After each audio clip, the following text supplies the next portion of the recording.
So, good evening again, everyone. So, last time we have already tackled this test, diba? This type of assessment, the paper and pen, the pen. Sorry for the wrong ano. It's the pencil and paper test. So, it's not just necessarily become a pencil and paper test today. Kasi nga, because of the new normal, we are on the digital world. So, it could be what? Ah, digital type of test, but the same goes way. So we have the different types of tests, the multiple choice. So hopefully you already have passed your requirements for those tests, huh? No, then we have the matching type, as simple. So we have also the enumeration. Then we also have the fill in the blanks. Then the alternative response test, or what we call the true or false. Yung favorite ko na true or false, diba?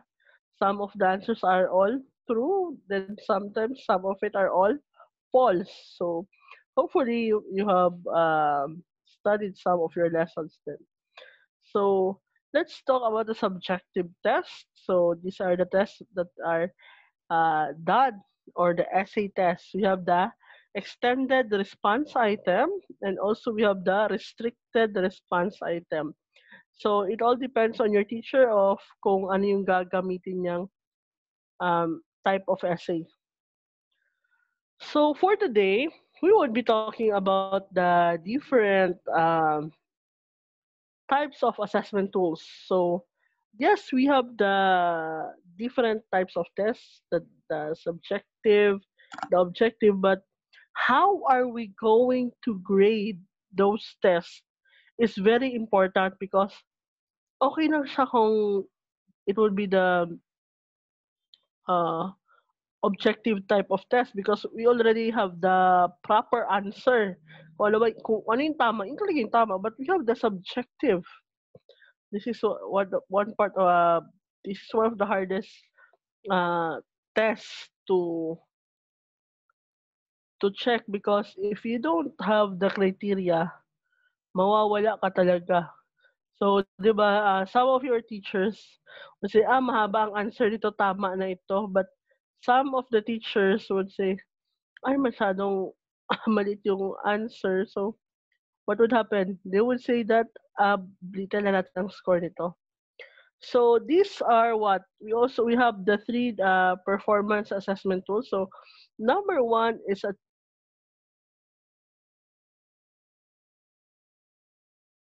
present or to be absent. Halimbawa, doon sa meron akong essay na pinasulat, i-check ko if kumpleto. For example, you are in ano, sino ba dito naka-experience ng ROTC? 'Di ba? When you are in the ROTC, every Saturday, chine-check kayo if you have the full ano uniform. Malinis yung cap, mal planchado yung uniform, planchado, pati ang tali ng sapatos, yung buckle, yung espada, 'di ba?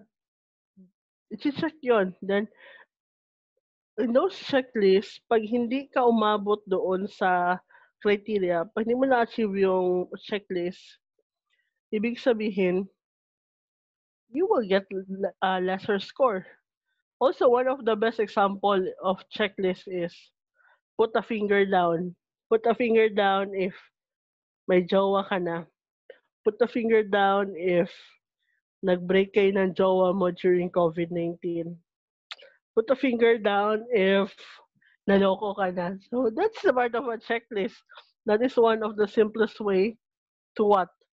To create a checklist. Next, we have the rating scale. It is a tool that uses a scale in a number line as basis to estimate the numerical value. Ito siya. Sino na ba dito ang nakakita ng card sa DepEd?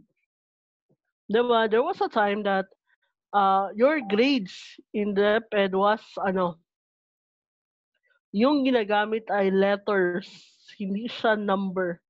You have the A plus, A minus, B, B plus, C, then pag D ka, oh my God, lalo na pag E. out na talaga yung score mo, you didn't make the cut.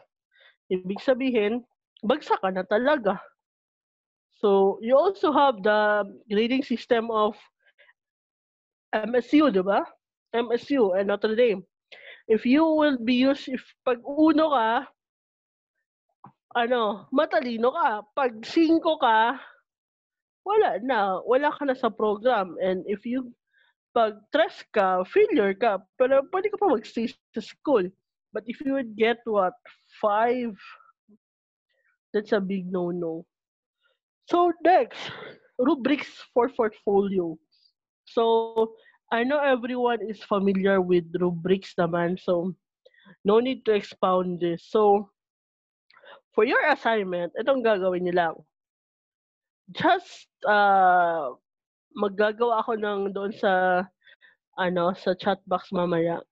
Please create kayo ng checklist, ha? For performance, maglalagay ako doon. Maghanap kayo ng checklist, tapos maghanap rin kayo ng rating scale at ng rubrics for portfolio. Mga examples lang, then you just copy paste it. Just look for one example for checklist, one for rating scale, one for rubrics, and for portfolio. Okay?